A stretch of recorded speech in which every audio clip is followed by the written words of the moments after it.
सिन्धुपाल्चोक जिल्लाको ऐतिहासिक गाउँ ठोकर्पा हरियाली जङ्गल पहाड खोलाले यहाँको इतिहास र कथालाई बाँधेको छ।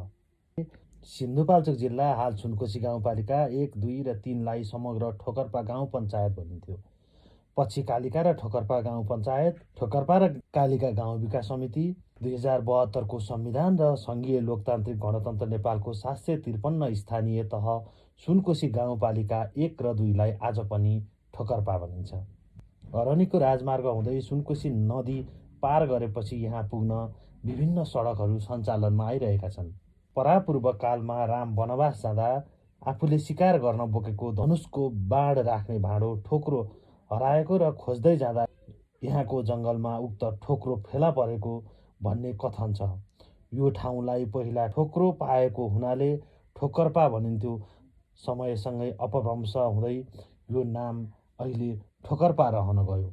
यस ठोकर्पाबाट विभिन्न व्यक्ति राष्ट्रिय तथा अन्तर्राष्ट्रिय जगतमा ख्याति प्राप्त र प्रख्यात हुनुभई नाम राख्न सफल हुनुभएको छ, जसले गर्दा ठोकर्पा अझ परिचित हुँदै गएको छ। ठोकर्पाभित्र एक पौराणिक स्थान सीता पाइला।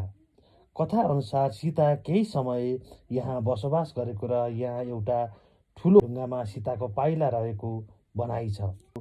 1 र 3 को सिमानामा रहेको यस क्षेत्रमा अहिले सौङ प्रदेश र पालिकाको तर्फबाट थामडाँडा सीतापाइला पदमार्ग निर्माण भइरहेको छ। बाघभैरव ठोकर्पाको मुटु हो, जहाँ हिजो पञ्चायत भवन, कार्यालय, गाविस भवन, हाल वडा कार्यालय, प्रहरी चौकी, आयुर्वेद औषधालय, बाघभैरव मावि, सुनकोशी आधारभूत अस्पताल, लाइब्रेरी, सहकारी र बैङ्कहरू रहेका छन्।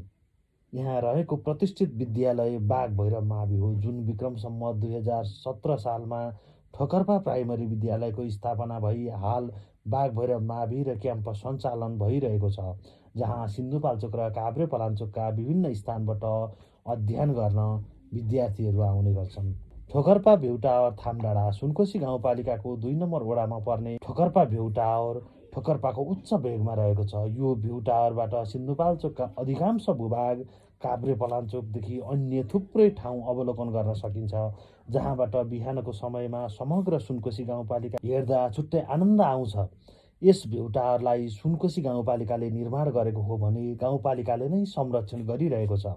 काठमाडौँबाट 75-80 किलोमिटरको दूरीमा पर्ने यस ठोकर्पाले समयक्रम अनुसार विकासको फड्को मार्दै आइरहेको छ।